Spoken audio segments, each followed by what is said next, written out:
Speaking of other point guards, though, I want to publicly apologize to Ben Simmons. All right. Yeah, bro. You went way too hard on Ben. Ben Simmons is balling out so far in the preseason. I hope he has a great season. Because honestly, like, it was fun to clown on Ben Simmons for not dunking the ball. But after hearing his explanation about it, and then now just seeing him like play basketball again, I'm like, yeah, I miss watching the guy play. His explanation did make him seem much more likable, and it was like much more understandable. But he's definitely still soft. Like, and I liked what Charles and Shaq basically responded like, bro, this is what we talking about. Like, you're fucking soft. We don't want to hear I didn't know who was behind me when I spun. I didn't know it was Trae Young, and so it's like it's like Ben admitted to the parts where he's wrong, but he was still talking about how, how things bothered him and like how, wow, the whole world is going at me and it's just one play. Bro, you were terrible the entire playoffs. You have a hole in your game, and the fans are going to hold you accountable, bro. It's just what happens when you get all this money. And I get I understand the part of how people treat them like they're not humans. Totally true. But if you're just talking to the greats, if you're sitting with Kobe, you're sitting with all them,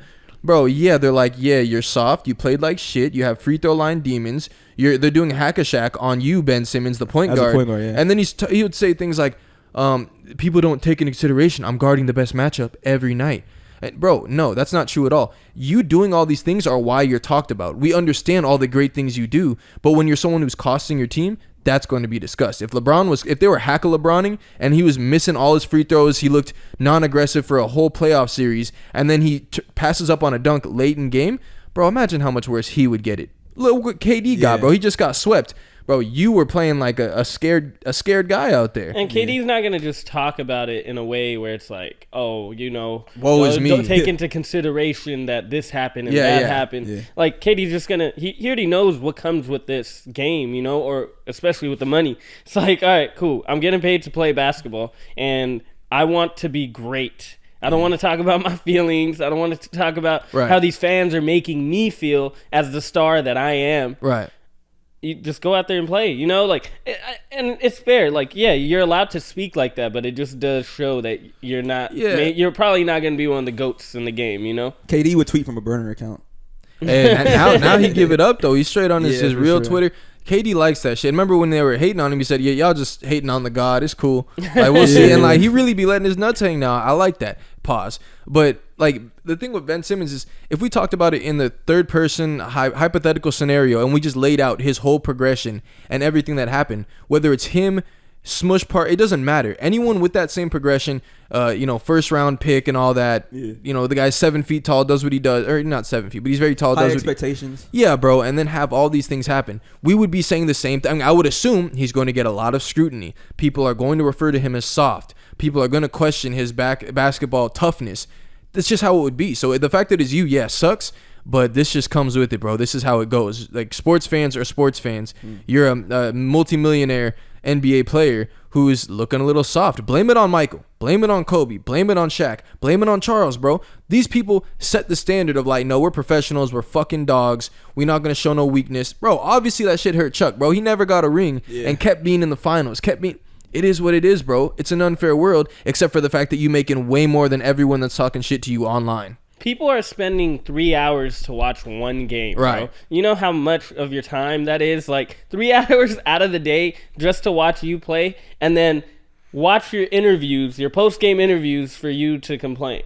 So it's like, you should already know what's coming with this, and yeah, you're human. We get that, and a lot of people, they talk about mental health and sports, and it's just... I mean, don't get me wrong. I think he deserved all the hate and flack he got, honestly. But I personally don't think I should have kind of added on like to a the softer fire. side for him. And I felt the same way. Because, I say he deserves it from the simple fact that, like, you got to know what city you're playing in, bro. You're playing in Philadelphia.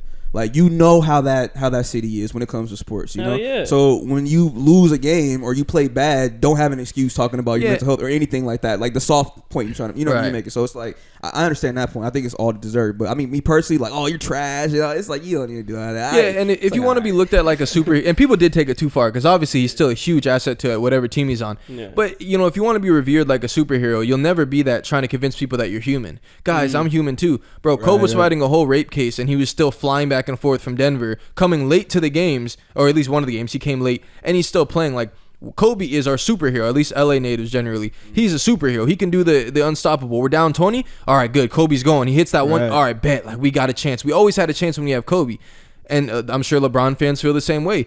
When you want to be a superhero, you need to be a superhero, bro. LeBron has never choked. I mean, no, sorry, he choked in Dallas. You can argue different things, but when I saw Kawhi and PG choke, that was one thing that made me think, that's crazy. LeBron would never do that. Like, he would never have us up, the Lakers, up 3-1 in a series and choke the rest of the time. That wouldn't happen. He comes back from down 3-1. Like, it's just a different level when we talk about guys as superheroes. And yes, everyone's human. But if that's your biggest point, I'm human, lighten up on me, my head wasn't right, whatever. Fine. Lighten up on the guy, but he will never be an all-time great. Fact. Assets and all, you're not an all-time great with that mentality. And we knocked LeBron's mentality. LeBron doesn't do shit like that. He has collapses when you're younger, which is fine. You can have your little fuck-ups when you're younger. Kobe was airballing. That's way different. Kobe was a rookie. But anyways, you can have those little fuck-ups, then you come back and you prove everyone wrong. Oh, we can't say shit about him now. Can't say shit about Steph now. But if you just want us to acknowledge, oh, it's emotional, he has mental health issues, he's human, he does a lot of good things, leave him alone, it's not all about shooting, fine. Right. Go be in that corner. Unless he comes back this season and just straight murders. You know, like if you saw him airball that three though. If he gets the trip, bro. Did you see him airball the shot though the other day? No. They had a little outdoor practice for like the fans and media and stuff, and they're all walking off like joking. Kyrie, Kevin, Ben's walking by him. He has a ball. He does this little like turn around, just puts one up. Of course, it airballs. Oh. Everyone's like, "Yo," the captions are like, "Yo, stop defending Ben, man." Oh man. But I still got love for the dude. I'd still consider myself a fan of his. And honestly, seeing his human side and what he had to say, it was cool seeing his perspective on stuff. It definitely made me like understand more. I just hope he harnesses this hate and just brings it into his game. And I know that not everybody's built to do that, but it's a hope for him because he's such a big like talent. I wouldn't put my life on the line with him. There's probably 20 guys I put before him. Maybe more, maybe 25, 30. Ben got to make 2 free throws or you get shot. Oh no, hold on. Who are you picking? Shaq or Ben? Shaq. Shit. Shaq made him when it mattered. At least let him tell it. Let him tell it. Made him when it, because let Kobe tell it. Kobe's like, I'm not giving that motherfucker the ball, bro. We need to win the game, and you gonna go up there and brick the free throws, bro. Get the fucking rebound. I'm shooting this bitch. Nah, but that's great, man. That was a good time. That was fun talking about Ben Little. Bro, at this point, slow ass news week. We gotta just look for some shit, and that was something we could really talk about. We'll keep rolling. Into more like hip hop stuff. But on the topic of all time greats, let's break it down. Let's talk about it. 50 Cent. 50 Cent, greatest father of all time.